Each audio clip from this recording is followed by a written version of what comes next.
What's up YouTube and EDC people? I'm Joe, you're watching my channel Ink&Iron, and I'm here today with an EDC video. I don't know if I've done a true blue full EDC update, but it is June 2023.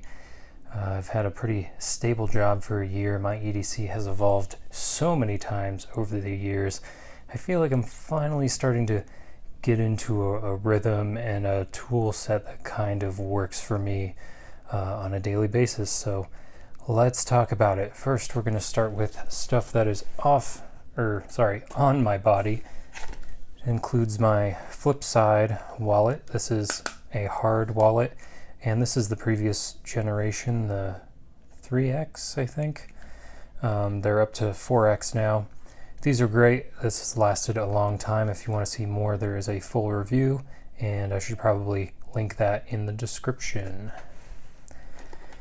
Next up, cutting tool. Now, I am a knife collector. However, in terms of utility, the Milwaukee Fastback really does the trick for me, especially this 1502 model. It comes with blade storage for up to 5 more blades. I think I've only got, 3 in here. Say to replace it, I go through like 1 or 2 of these a month, depending on how much I'm cutting. This one's still in pretty good shape, but at work, I mostly cut plastic now. Work at a plastic testing facility, so yeah, this thing comes in handy and stays sharp a long time. You can see I'm getting some wear on there. It's looking pretty good in my opinion. Usually I will partner the dedicated cutting tool with a multi-tool just to balance things out, have a few more implements. This is my Surge. I've had this thing for years. The file is probably my favorite tool. Pliers are pretty well loved, got a lot of wear from opening and closing over the years. Internal implements, you've seen them before. I think the awl is probably number 1 on that side, and the bit driver on this side, definitely most useful. I finally got a black pocket clip and tricked it out with a little bit of orange nail polish. If you've seen my short, which went super viral, which was weird to me, I've never had anything that viewed on my channel. You can see how I did that process on that short. And I got these orange thumb studs on Etsy. But I don't always carry the Surge. Sometimes, and probably about as often as the Surge lately, the Victorinox Swiss Champ also has pliers, although it's not a dedicated plier-based tool set. It is a knife-based tool set, and where's my big blade? Here you go. You can see I use it not too frequently. Again, have a dedicated cutting tool in the Milwaukee over there. Really like this Phillips driver though, 90-degree lockout. Well, not lockout, but it's quite stiff with those back springs, so pretty good for a non-locking tool. Even has a magnifying glass, which comes in handy more than I thought it would. This partners with a pair of tweezers in my Maxpedition organizer over there. I'll show you later. Also a pretty good file. Where is it? That's the saw. Oh, right, it's got a nail nick. Yeah, nice long file on here. You can see mine's all crudted up because I use it fairly regularly. Put that over here. SOG Powerpint. Took this with me today. I'll be making a short about how I trimmed the backside of this file so it didn't have protrusions sticking up anymore because they were kind of snaggy on my hand and on my pants and just in general. So this tool is tuned to how I like it and opens one-handed, which is pretty convenient. Sorry, I'm a little congested. I'm not sure what's going on with me right now. And if I'm feeling light duty, days where I am just doing plastic testing and not doing like specimen preparation, might go a little bit lighter. This is the Victorinox Mini Champ. Been digging this thing. It's got its own tiny Phillips driver, which is pretty cool. Sorry, my hands are all dried out. I've been working with plastic all day, milling PVC for anybody who knows what that is. Sharp blades on here. I sharpened them up myself, and has a little file. yeah, just some good tools to have that aren't necessarily pliers. And I do have a full tool set at my job, so these are not vital to my everyday getting stuff done. Like, I could just get away with the tool set that I have, but I am the most mobile person in my workplace. I go from a lab to a shop environment pretty regularly, so having a few extra tools on my person definitely benefits my workflow and getting stuff done in a timely manner. I hate going to the shop to cut some specimens and I end up needing a tool that I could have just had in my pocket, and now I've got to walk back to the lab. That's a huge waste of time. So these are huge time savers and convenience items for me. Oh, especially this one. This is the TI Click EDC pen. I have replaced a few parts on it lately, namely the plunger and the clip. That's why they're not cool colors like the rest of it. I anodized this titanium pen myself, which I have a video about. Link in the description. Editing Joe, don't forget to do that. I've got a Pilot V7 rollerball refill, and it is my favorite. I love this pen. I had to replace these parts actually because I put it through the washer and dryer recently, and it fell apart. And yeah, but Big Idea Design, if you contact their customer service, they will replace parts for you. This is a $100 pen, all said and done, and it comes with that customer service and that warranty, which is great. And I have definitely made use of it. Really like Big Idea Design. They do some cool stuff, especially their pens, if you're asking me. All right, let's put that up there. My keys are on a KeySmart organizer, and I know you're gonna say, whoa, we can copy your car key. Like, dude, go for it. My car's so old. You can see I wear this thing all the time. Yep, it's very scratched up, but this is a very convenient thing, and keep all the keys that I need and my work keys on there as well, so very handy to have and very quiet in a pocket. And to finish this off with a belt, this is the Grip 6, I think. Grip 6 belt, USA made. You just, put it on, slot this in here, and the bending friction will just keep that tail in place. I literally can't pull it apart right now. That's pretty impressive. I've never done that on camera before. But yeah, just a nice nylon webbing belt. This part is aluminum, I think, or maybe steel. I'm not sure, but it's a stiff enough metal that it maintains shape. It kind of looks like aluminum to me. I think steel would probably be heavier too, but this is like the faux wood grain. That was actually a gift. And this is my EDC, I don't know what you call this, dump box. Like, this is where I put all this stuff when I'm done for the day, so I can come and grab it the next day when I need it. I didn't do this for a long time. I thought it was kind of silly to have just like a big pile of crap somewhere, but I tried it out, and I gotta say, I'm a believer now. When I get ready for the day, it gives me peace of mind to just see all the stuff that I'm going to use that day in one spot. Really is very convenient. All right, and here's my off-body carry. This is the Maxpedition Micro Pocket Organizer. I have done a review on this pouch. I've had this for years. Back in the day, it was much cheaper than it is now. I think now it's like $30 or $35, which is kind of ridiculous. I think I got it for less than 20 back in the day, and that was a good deal. So in this mesh pocket up front, I've got a Blistex. I live in Colorado. If you don't have lip balm, you're going to regret it. It is so dry out here. Here is a mini USB charging cable or data cable. It is my most frequently used, and so I just keep an extra one up here in the front, and I grab it all the time. These are YKK zippers on this Maxpedition pouch, by the way. Let me bring it in a little bit. So the first thing in this mess right here is my BUDI or BUDI. This is a 2-port cable box, and it has folding prongs, which really is the major draw for me because it keeps it very thin. This is like under a 1/2 inch, and probably, I don't know, 11 millimeters or so thickness. And yeah, that just keeps it much more compact in this tiny pouch.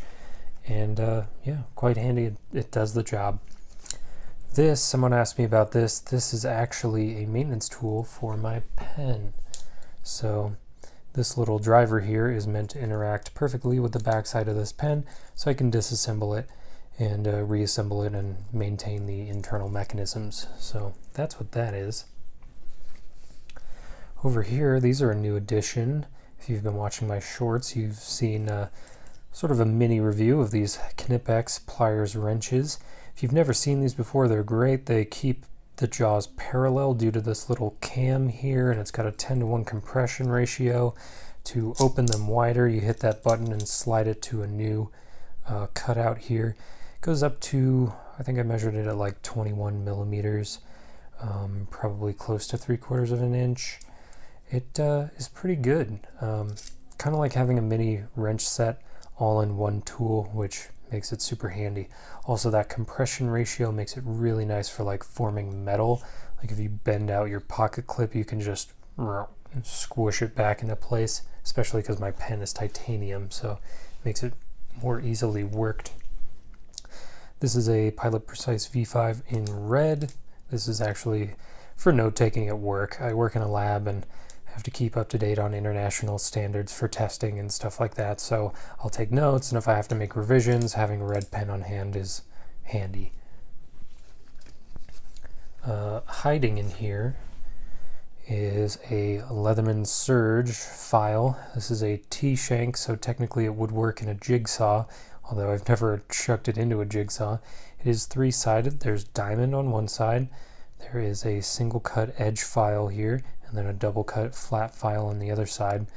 The edge file is just enough to cut through small pieces of metal. If you've got to trim a screw or a nail or something like that, this will do the job.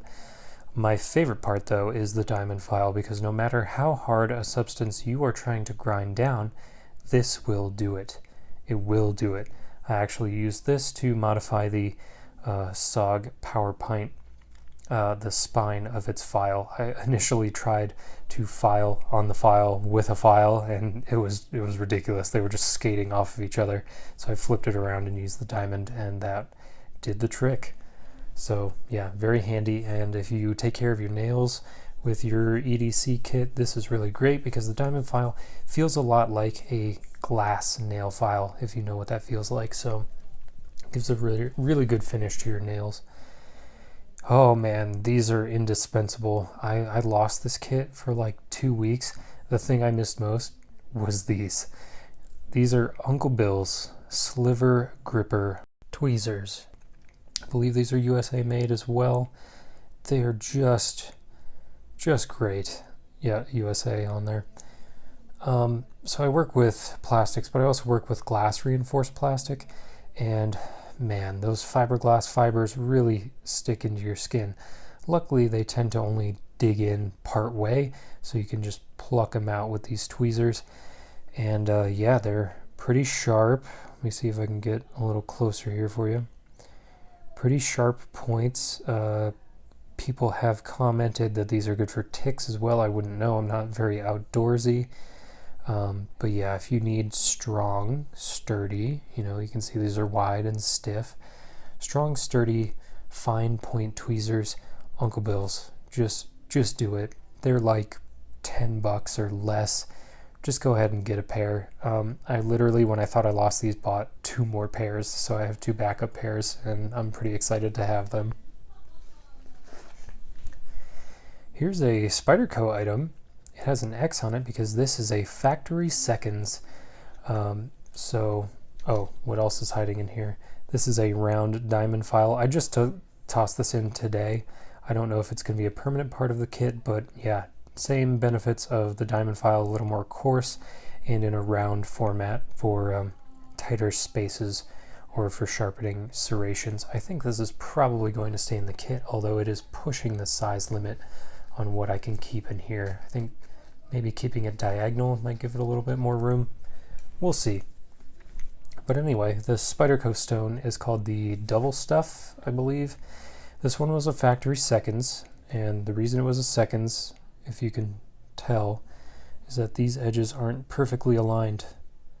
When they, secured it together with probably epoxy, they did not nail the alignment. And so this goes from a $90 sharpening stone, medium ceramic on this side and a fine ceramic on this side, goes from a $90 sharpening stone to $3. I got this for $3 damn at Spyderco's factory outlet store, and then I was able to buy this seconds holster for it, leather sheath, I guess, for $2. So all in, I'm $5 deep in this sharpening set, and I absolutely love it. You can tell by all of the metal filings junked up on it that I use it all the time.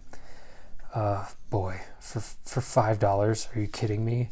I should buy 20 of these next time I'm at the Spyderco second sale and just sell them to the good people of the internet who watch my videos.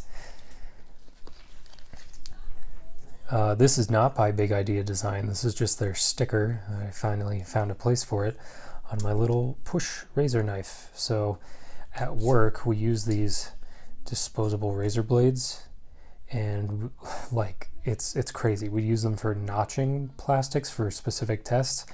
You can only notch 10 times with one of these before you have to swap them out per regulations. So we just build up a surplus of these, and they have 10 polyethylene notches on them each, which is nothing.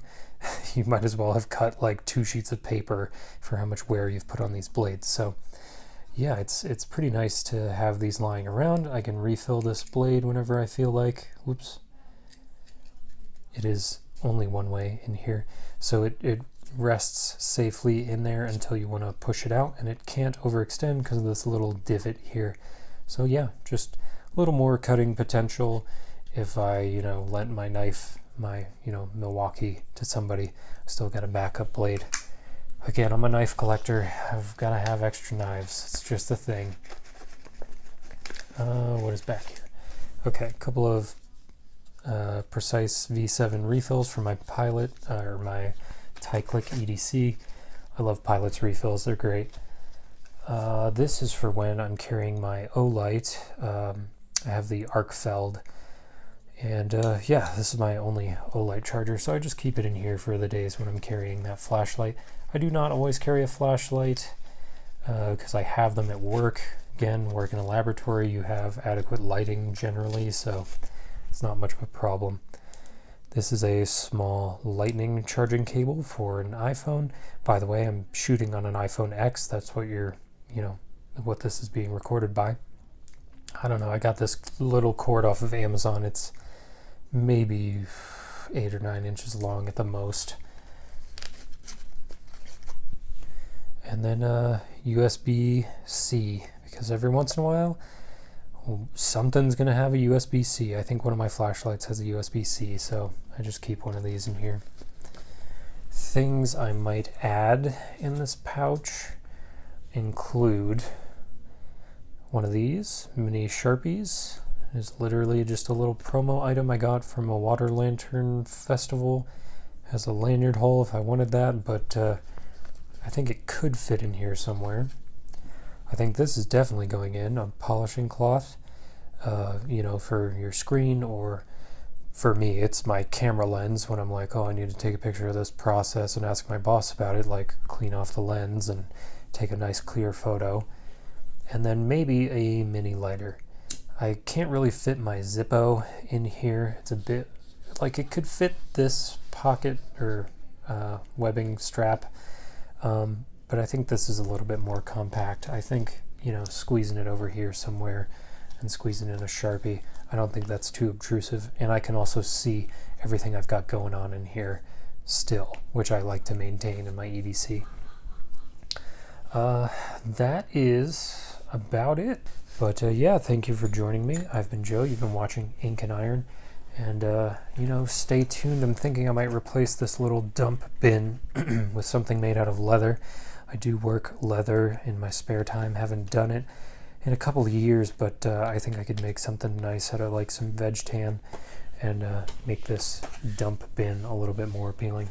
But yeah, that's my EDC overview for June 2023.